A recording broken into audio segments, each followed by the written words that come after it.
जय हिंद दोस्तों। लक्ष्य सीरीज का टेस्ट 3 हो चुका है, जिसके क्वेश्चन नंबर 21 से लगा के क्वेश्चन नंबर 30 तक के सॉल्यूशन मैं आपको प्रोवाइड करूंगा। तो शुरू करते हैं हम क्वेश्चन नंबर 21 से। ये जो क्वेश्चन नंबर 21 है, ये मोशनल ईएमएफ पर डिपेंडेंट है।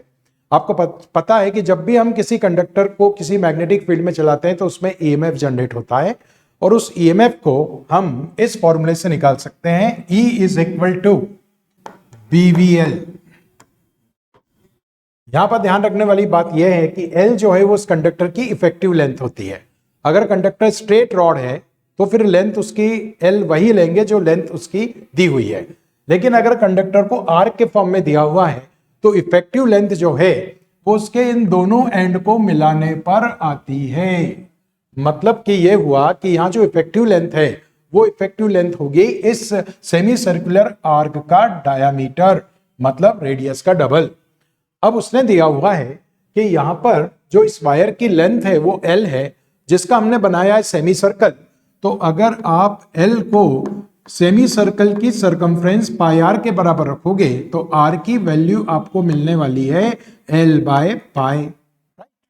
और अगर ये वैल्यू जो है वो उठाकर आप यहां पर रखोगे फॉर्मूले में, तो फॉर्मूला हो जाएगा BV, L की जगह आएगा 2R, और R की वैल्यू पुट करने पर आपको मिलने वाला है BV और 2, और R की जगह रख दीजिए L बाय पाई। तो फाइनली मिलेगा 2BVL बाय पाई। इसका मतलब 2BVL by pi, option D जो है that will be the correct option. ये इसका सही ऑप्शन होना चाहिए। नेक्स्ट क्वेश्चन की बात करें तो नेक्स्ट क्वेश्चन जो है वो सेल्फ इंडक्टेंस के बारे में है। एक कॉइल का सेल्फ इंडक्टेंस दिया हुआ है 0.5 हेनरी, और यहां पर उसमें करंट जो है वो 0 से 10 एम्पियर तक चेंज हो रहा है। और अगर करंट 0 से 10 एम्पियर तक चेंज हो रहा है तो आप मान लीजिए कि उसको चेंज होने में टाइम लग रहा है 2 सेकेंड। तो आपसे बोला है कि फिर बताइए इस कॉइल में कितना ईएमएफ जनरेट होगा।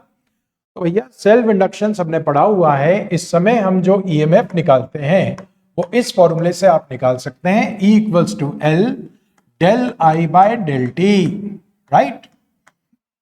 Now here L is given 0.5 henry. Change in current del I is from 0 to 10 ampere. It means that 10 minus 0, and time delta T is given as 2 second. भैया ये सारी वैल्यू इसमें put करिए और आपको EMF मिलेगा सीधे 0.5 इंटू 10/2। सॉल्व करके देखिए, सॉल्व करने पर आपको जो वैल्यू यहां पर मिलने वाली है E की, वो मिलने वाली है 2.5 वोल्ट। इसका मतलब option C will be the correct option. Option C यहां पर जो है वो करेक्ट ऑप्शन होगा। अगर इसके बाद हम बात करें तो क्वेश्चन नंबर 23 जो है वो दो सोलेनॉइड्स के बारे में है। दो सोलेनॉइड्स के बारे में बोल रहा है कि भैया जो लेंथ और रेडियाई है उनका सेम रेशो है। मतलब दोनों सोलेनॉइड की लेंथ L1 L2 और रेडियाई R1 और R2 का रेशो 1/2 जो है वो दिया हुआ है, राइट। तो यहां पर आपको आगे बोलता है कि फिर उनका रेशो निकालना है आपको उनके सेल्फ इंडक्टेंस का। तो पता है सेल्फ इंडक्टेंस के लिए फॉर्मूला क्या होता है सोलेनॉइड्स के लिए? सोलेनॉइड्स के सेल्फ इंडक्टेंस के लिए फॉर्मूला है L equals to mu naught N square A हम यहां ले सकते हैं पाई आर स्क्वायर, और डिवाइडेड बाय लेंथ L। जैसा कि बोला है सोलेनॉइड्स का जो नंबर ऑफ टर्न्स हैं वो इक्वल हैं। तो इसका मतलब ये हुआ भाई साहब कि यहां पर केवल दोनों सोलेनॉइड में R और L ही चेंज होने वाले हैं, बाकी सारे कांस्टेंट्स हैं। तो फिर हम यहां पर जो है रिलेशन लिख सकते हैं कि L is directly proportional to R square by L। तो यहां से अगर आपको रेशियो निकालना है तो समझ जाओ कि R को डायरेक्टली प्रोपोर्शनल करना है R स्क्वायर को, और L को इनवर्सली प्रोपोर्शनल करना है। तो आप लिख सकते हैं L1 upon L2 is equal to R1 upon R2 का whole square into L inversely proportional है, इसलिए ये हो जाएगा L2 अपॉन L1, है ना। अब आपको कुछ नहीं करना, ये जो वैल्यूज यहां पर आपको दिख रही है ये वैल्यूज यहां पर आपको पुट करना है, उससे आपका काम हो जाएगा। तो जरा पुट करिए यहां पर देखिए क्या मिलेगा, L1 upon L2 is equal to R1 upon R2 मतलब 1/2 इसका होल स्क्वायर। लेकिन भाई साहब ये L1 अपॉन L2 नहीं, L2 अपॉन L1 है, उल्टा हो रहा है। तो रेशो हो जाएगा 2/1। आप 2/1 को 1 से काट सकते हो, स्क्वायर कट जाएगा और फाइनली मिलेगा 1/2। It means that here ratio is 1/2। 1/2 मतलब 1:2। तो ए ऑप्शन जो है वो सही ऑप्शन होगा इस क्वेश्चन के लिए। ठीक, अगर हम बात करें नेक्स्ट क्वेश्चन की 24 की, तो ये जो क्वेश्चन नंबर है 24, ये आपका एक सोलेनॉइड ये लेंज लॉ के ऊपर है। Yes yes yes, a metallic ring is attached with the wall of a room when the north pole of a magnet is brought near to it, the induced current in the ring will B.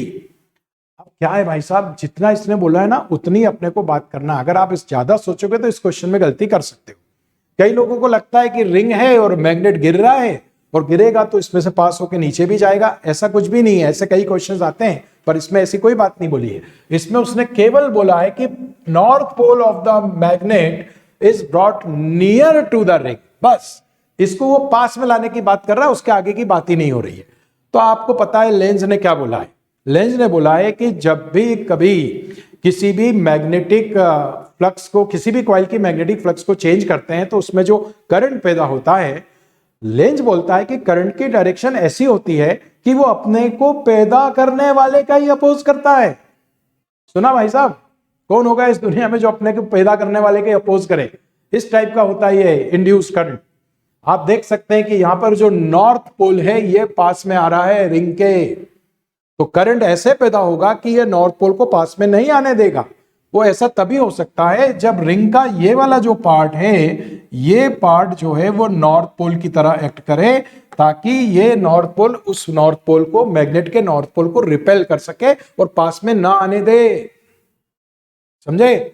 इसका मतलब ये हुआ कि अगर ये north pole बनेगा तो arrow की डायरेक्शन आपको बता रही है कि भैया इस कॉइल में जो करंट फ्लो होगा वो करंट एंटी क्लॉकवाइज डायरेक्शन में फ्लो होगा मैग्नेट की तरफ से देखने पर।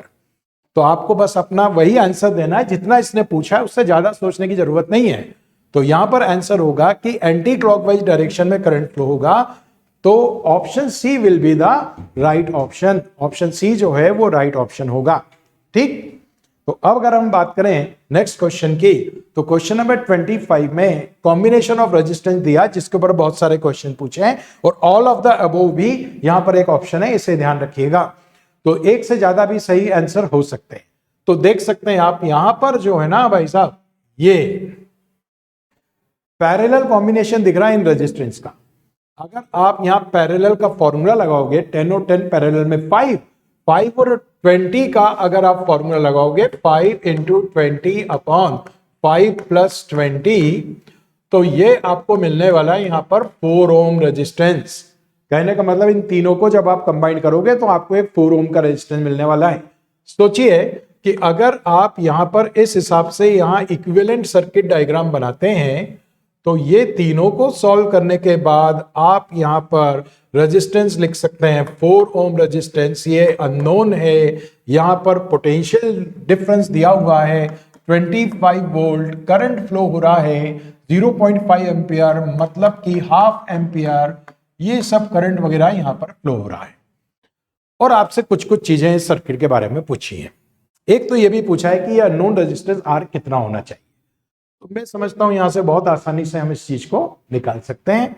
इस सर्किट के अंदर टोटल पोटेंशियल 25 वोल्ट लगा है, हाफ एम्पियर का करंट फ्लो हो रहा है, और टोटल रेजिस्टेंस, दो रेजिस्टेंस यहां दिख रहे हैं जो सीरीज में है। तो हम सीधे ओम्स लॉ लगाएं, V equals to I R. इस सर्किट के लिए आप ही देखिए क्या होगा, 25 इक्वल्स टू I मतलब हाफ, और R आएगा इन दोनों का सम, दोनों सीरीज में है ना, इसका मतलब R+4, यही लेना पड़ेगा। तो यहां पर आप जब लेंगे R+4 और इसको आप बस सिंप्लीफाई कर दीजिए, आपको R की वैल्यू मिल जाएगी। तो दिख रहा है हमें यहां पर कि ये 50 और यहां पर R+4, 4 इधर जाके 50 में से माइनस होगा तो R आ जाएगा कितना, 46 ओम। तो जो R की वैल्यू 46 ओम है, जो यहां पर हमें दिख रही है कि R जो है वो 46 ओम है, लेकिन ऑल ऑफ द अबोव भी है, तो और भी ऑप्शन करेक्ट हो सकते हैं, इसलिए हमें एक चेक तो और करना ही पड़ेगा। अगली हम बात करें तो potential difference across the middle resistance is 2V बोला है, 2 वोल्ट का है यहाँ पर पोटेंशियल डिफरेंस। भैया पैरेलल में पोटेंशियल हर जगह सेम होता है, बताइए कि नहीं? तो फिर हम यहाँ पर जो पोटेंशियल है वो ए और बी इन दो पॉइंट के बीच में भी निकालेंगे, तो यहाँ पर पोटेंशियल जो है वो इन तीनों रेजिस्टेंस के लिए वो पोटेंशियल सेम होगा। और ये पोटेंशियल निकालना बाएं हाथ का खेल है। इसमें से दिख रहा है कि करंट 1/2 एम्पियर का फ्लो हो रहा है, 4 ओम का रेजिस्टेंस है। अगर आप यहां पोटेंशियल निकालना चाहते हैं तो सीधा फॉर्मूला V = IR इस पोर्शन के लिए लगाइए, ए बी के लिए VAB अगर आप निकालना चाहते हैं तो आपको यहां पर VAB मिल जाएगा। I दिया है 1/2, R आ गया है 4, तो VAB जो है वो क्या आने वाला है? VAB आने वाला है 2 वोल्ट। आप देख सकते हैं कि यहां पर potential difference across the middle resistance is 2 volt. ये ऑप्शन भी सही आया। नीट में 2 ऑप्शन तो करेक्ट हो नहीं सकते हैं, इसका मतलब फिर सारे ही ऑप्शन करेक्ट हैं और हमें जो सही आंसर पे जो टिक लगाना है वो आंसर होना चाहिए आपका ऑप्शन डी। ठीक है, तो ये था इसका करेक्ट ऑप्शन। अगर हम बात करें नेक्स्ट क्वेश्चन की, तो क्वेश्चन नंबर 26 जो है, हो भाई साहब, ये जो क्वेश्चन है ना, ये तो आपका लैब एक्सपेरिमेंट है। 12th क्लास हर कोई बच्चा पास करके आया है और लैब में जो सबसे इंपॉर्टेंट जो प्रैक्टिकल होता है ना वो होता है पोटेंशियोमीटर। और पोटेंशियोमीटर में इंटरनल रेजिस्टेंस निकालने के लिए बोला जाता है, सबको पता है। इंटरनल रेजिस्टेंस के लिए जो हम फॉर्मूला इस्तेमाल करते हैं वो ये होता है L1/L2 - 1। मतलब एक बार ओपन सर्किट में बैलेंसिंग लेंथ निकालते हैं L1 जो बड़ी होती है, ज्यादा वैल्यू आती है। फिर हम क्लोज सर्किट के अंदर बैलेंसिंग लेंथ निकालते हैं L2 R रेजिस्टेंस के साथ। तो ये फॉर्मूला अगर आप यहां लगाएंगे तो आपको सीधे आंसर मिलने वाला है। देख सकते हैं कि जो बड़ी वाली लेंथ है वो L1 होना चाहिए, जो छोटी वाली लेंथ दी हुई है क्योंकि क्लोज सर्किट में बैलेंसिंग है, पोटेंशियल डिफरेंस E से छोटा ही आएगा, तो यहां पर जो है वो बैलेंसिंग लेंथ इसको L2 बोलना चाहिए। रेजिस्टेंस हमको दिया हुआ है यहां पर R। कुछ नहीं करना भाई साहब, आप केवल ये वैल्यूज उठा के यहाँ पुट कर दीजिए, सीधे आप आंसर पर पहुंचेंगे। R = 6 bracket 70/60 - 1। और इसको अब आप सिंप्लीफाई कर लीजिए। जैसे ही आप इसको सिंप्लीफाई करेंगे कुछ ऐसा आपको मिलने वाला है और इसके बाद आप खुद देख सकते हैं कि जो आंसर है वो आंसर आने वाला है 1 ओम रेजिस्टेंस। भाई साहब सेल का जो इंटरनल रेजिस्टेंस है ना 1 ओम रेजिस्टेंस आने वाला है। ठीक है, तो वो ऑप्शन बी में दिया हुआ है। It means that option B is correct option for this question, right? Okay, next question की बात करें तो क्वेश्चन नंबर 27 आपके सामने है और ये जो क्वेश्चन है ये क्वेश्चन एलसी ऑसिलेशन पर बेस्ड है। एलसी ऑसिलेशन, आपको पता है जब हम एक कैपेसिटर को चार्ज कैपेसिटर को एक इंडक्टर के थ्रू कनेक्ट करते हैं तो वो पूरा का पूरा अपना चार्ज उस पर उड़ेल देता है, मतलब वो डिस्चार्ज होता है इंडक्टर के थ्रू। अब इंडक्टर का जब करंट चेंज होगा ना तो मैग्नेटिक फ्लक्स चेंज होगा, जिसके कारण वो फिर से इंड्यूस करंट पैदा करेगा जो वापस से कैपेसिटर को चार्ज करता है। तो ये आप अच्छी तरह से जानते हैं एलसी ऑसिलेशन के बारे में, टैंक सर्किट भी बोला जाता है इसको कई सिचुएशन में। तो यहां पर एक इंडक्टर और एक कैपेसिटर की बात की जा रही है भाई साहब। एक कैपेसिटर जो फुल्ली चार्ज है और एक इंडक्टर, उसके थ्रू इसको डिस्चार्ज किया जा रहा है। तो इनके बीच में कैपेसिटर की इलेक्ट्रिकल एनर्जी इंडक्टर की मैग्नेटिक एनर्जी में और इंडक्टर की मैग्नेटिक एनर्जी कैपेसिटर की इलेक्ट्रिकल एनर्जी में चेंज होती रहती है और इस तरह से यहां इलेक्ट्रिकल ऑसिलेशन स्टार्ट हो जाते हैं। इस इलेक्ट्रिकल ऑसिलेशन का जो टाइम पीरियड है, याद रखना टाइम पीरियड, वो होता है 2π√LC। ये टाइम पीरियड होता है और ये जो एनर्जी है, अगर हम आइडियल सर्किट मान लें, किसी तरह का कोई लॉस नहीं है, तो यही एनर्जी एक दूसरे में चेंज होती रहती है। आगे क्वेश्चन में बोल रहा है कि एट t=0, आगे बोलता है the time when the energy in both capacitor and inductor is equal. अरे भाई, टोटल एनर्जी को दो पार्ट में, वो दोनों में इक्वल एनर्जी की बात कर रहा है। अगर हमारे पास कोई एक चीज है, दो लोगों को बांटना है बराबर, तो क्या करना पड़ेगा बच्चे? हाफ हाफ ही करेंगे ना। इसका मतलब बिल्कुल साफ है कि जो इंडक्टर की एनर्जी है ना, वो जो टोटल एनर्जी है, जो मैक्सिमम एनर्जी है, उसके उसके हाफ के बराबर होगी, या कैपेसिटर की जो एनर्जी है वो टोटल एनर्जी के हाफ के बराबर होगी। बस ये चीज पकड़ में आना चाहिए। इसका मतलब इंस्टेंटेनियस एनर्जी ऑफ इंडक्टर और capacitor is half of the maximum energy. किसी की बात कर सकते हो, कैपेसिटर के लिए भी कर सकते हो, इंडक्टर के लिए भी कर सकते हो। तो जैसा कि आपको पता है कि अगर हम एनर्जी की बात करें इंडक्टर की, तो इंडक्टर की एनर्जी का फॉर्मूला है हाफ LI²। ठीक, और मैक्सिमम एनर्जी अगर लेना है तो करंट की मैक्सिमम पीक वैल्यू ले लेंगे हम यहां पर। तो ये हो जाएगा हाफ और ब्रैकेट में हाफ LI02। I0 पता है ना, पीक वैल्यू ऑफ करंट। तो भैया इसको जैसे ही आप सॉल्व करेंगे तो सॉल्व करने के बाद आपको कुछ ऐसा रिलेशन मिलने वाला है, I = 1/√2 I0। I यहां पर वो फ्लक्चुएट होने वाला करंट है, और इस करंट को हम कैसे लिखते हैं आपको पता है। इसकी जगह अगर हम डालते हैं यहां पर I0 sin ωt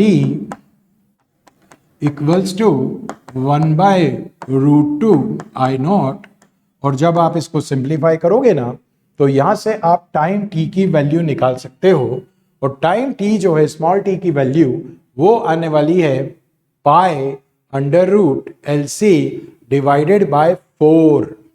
मतलब कि यहां पर 2 की जगह आप 4 कर लीजिए, और ये जो है π√LC divided by 4, this will be the correct option. Option B जो है वो आपका यहां पर करेक्ट ऑप्शन होगा, राइट। अब अगर हम बात करें इसके बाद के क्वेश्चन की, तो क्वेश्चन नंबर 28 अगेन फिर से प्रीवियस चैप्टर वाला क्वेश्चन यहां पर आ रहा है, क्योंकि रिवीजन होना भी बहुत जरूरी है। और आप देख सकते हैं कि यहां पर एक वायर के 2 सेगमेंट किए गए हैं, और सेगमेंट जो हो रहा है ना AB, ADC और BCA, ये दोनों सेगमेंट में जो एंगल यहां बताया हुआ है वो 45 डिग्री बन रहा है। भाई साहब 45 डिग्री अगर कोई सेगमेंट एंगल बना रहा है तो कितने इक्वल सेगमेंट हो सकते हैं यहां पर 360 डिग्री में? 360 डिवाइडेड बाय 45 कर लो, आपको मिल जाएगा। आपको पता है भाई कि एक सर्कल में जब हम 90 डिग्री के एंगल बनाते हैं तो 4 एंगल बना सकते हैं। मतलब 90 डिग्री के एंगल वाला जो सेगमेंट होता है वो 4 इक्वल पार्ट्स में डिवाइड करता है। तो 45 वाला कितने पार्ट्स में डिवाइड करेगा? 8 पार्ट्स में डिवाइड करेगा। अगर इसको हम एक पार्ट बोल दें तो इधर बचे हुए सारे पार्ट मिलकर कितना बनाएंगे? 7 पार्ट बनाएंगे। अब ये पूरे वायर का जो रेजिस्टेंस दिया हुआ है ना, ये 15 ओम दिया हुआ है, और इसको हम 8 इक्वल पार्ट्स में डिवाइड कर रहे हैं। 45 एंगल मतलब 8 इक्वल पार्ट्स। तो 15 को अगर आप 8 पार्ट में डिवाइड करोगे तो एक पार्ट का जो रेजिस्टेंस होगा वो 15/8 ओम होगा। ठीक, तो फिर 7 जो पार्ट बचे उनका रेजिस्टेंस कितना होना चाहिए? अगर एक का 15/8 है तो ये होना चाहिए 7 × 15/8। राइट। अब यहां पर बैटरी जो है वो लगाई जाएगी कहां पर? बैटरी लगाई जाएगी A और B के बीच में। यहां पर बैटरी लगाई गई है। अब आप ही सोचिए कि ये दोनों पोर्शन जो हैं वो पैरेलल में कंबाइन हो जाएंगे, सेम पॉइंट के बीच में कनेक्टेड है। तो हमारे पास 2 रेजिस्टेंस है जो पैरेलल में कंबाइंड है। क्या करना चाहिए हमको? पैरेलल में कंबाइंड अगर रेजिस्टेंस होते हैं तो 2 रेजिस्टेंस के लिए डायरेक्ट फॉर्मूला है, ऊपर प्रोडक्ट नीचे सम। तो बस ये फॉर्मूला लगाकर सॉल्व कर लीजिए, आपको जो आंसर है वो आंसर बराबर मिल जाएगा। जब आप इसको सॉल्व करेंगे तो ये आएगा 105 डिवाइडेड बाय 64। कैंसिल करिए, देख सकते हैं 2 बार तो डिवाइड हो गई नहीं, एक बार ही होने वाला है, तो 1 पॉइंट में ही कुछ आंसर होना चाहिए। इसी से अंदाज हो जाता है। पूरा सॉल्व करते हैं तो इसका आंसर आने वाला है 1.64 ohm. It means that option A will be the correct option. Option A जो है वो करेक्ट ऑप्शन है। अगर हम बात करें नेक्स्ट क्वेश्चन की, तो क्वेश्चन नंबर 29 फिर से एक थ्योरेटिकल टाइप का क्वेश्चन है, और इसके अंदर बात की गई है एक साइक्लोट्रॉन की। साइक्लोट्रॉन एक डिवाइस है भाई साहब जो चार्ज पार्टिकल को एक्सेलरेट करने के काम में आती है। और ये कैसे एक्सेलरेट करती है उसको? ये एक्सेलरेट करने के लिए मैग्नेटिक फील्ड और इलेक्ट्रिक फील्ड दोनों का कॉम्बिनेशन में यूज करती है। और पार्टिकल का क्या होता है? तो पार्टिकल आपको पता होगा 2 डीज होती हैं इसमें, और पार्टिकल बीच से चलना शुरू होता है, सर्कुलर पाथ पर घूमता है, या पूरे को बोलने की स्पाइरल पाथ पर घूमते घूमते इसकी एनर्जी बढ़ती जाती है और फाइनली ये इजेक्ट हो जाता है, जैसा कि आपने पढ़ा होगा। तो अगर आप थ्योरी अच्छी तरह से जानते हैं तो ये क्वेश्चन ऐसे ही सॉल्व कर सकते हैं। ऑप्शन ए देखिए, it is a machine to accelerate charge particle और आयंस टू हाई एनर्जी। जैसा कि मैंने अभी आपको बताया, cyclotron uses both electric and magnetic field in combination. बिल्कुल करता है। The operation of the cyclotron is based on the fact that the time for one revolution of an ion is independent of its speed of radius of its orbit। भाई clear है कि जो time period है वो speed पर depend नहीं करता है, तभी तो हर बार बड़ा सर्कल घूमने के बाद वो उसी टाइम पर वापस आता है और डी उसी टाइम पर अपने पोलैरिटी को चेंज करती हैं, अगर आपको याद हो तो ये भी सही ऑप्शन है। तो जो आपको इनकरेक्ट ऑप्शन जो ढूंढना है वो आप देख सकते हैं यहां पर, the charge particle and ions in cyclotron can move in on any arbitrary path. अरे भाई हर किसी ऐच्छिक पाथ पे नहीं चल सकते हैं वो, आपको पता है। इसके लिए आपको उनको सर्कुलर पाथ पे चलाना पड़ेगा। वो डी शेप जो हाफ सर्कल डी वाल रखी हुई है वहां, एक टोटल बोले तो स्पाइरल पाथ पे चलता और रिजेक्ट होता है। तो फिर ये नहीं हो सकता है कि ये किसी भी पाथ पर चले। It means that option D will be, option D जो है वो यहां का करेक्ट ऑप्शन है। लेकिन वो पूछ रहा है हमसे कि इस साइक्लोट्रॉन के लिए कौन सा इनकरेक्ट है, तो यही होना चाहिए। ये इनकरेक्ट है, यानी हमारे लिए ये करेक्ट ऑप्शन है डी। आपको ऑप्शन मार्क करना चाहिए। फाइनल क्वेश्चन की अगर हम बात करें, क्वेश्चन नंबर 30, ये अर्थ मैग्नेटिज्म से रिलेटेड क्वेश्चन है और इस क्वेश्चन के अंदर डिप के बारे में पूछा गया। सबको पता है भाई, थ्योरी है, याद करना पड़ती है कि पोल्स पर एंगल ऑफ डिप, जो अपनी निडल है ना वर्टिकल ऐसे रखें तो वर्टिकली खड़ी हो जाती है। पोल्स पर एंगल ऑफ डिप जो है वो हॉरिजॉन्टल के साथ जो बनने वाला एंगल होता है वो 90 डिग्री होगा और इक्वेटर पे जो एंगल ऑफ डिप होता है वो 0 डिग्री होता है। ये याद रखने वाली बात है। तो पोल के लिए 90 डिग्री और इक्वेटर के लिए 0 डिग्री। इसका मतलब ऑप्शन डी जो है वो करेक्ट ऑप्शन होना चाहिए। मुझे लगता है कि सिंपल पेपर है, सभी लोगों ने अच्छी पढ़ाई की थी, अच्छी तरह से पेपर आपने सॉल्व किया होगा और नेक्स्ट पेपर के लिए अच्छी प्रिपरेशन करिए। Okay, thank you.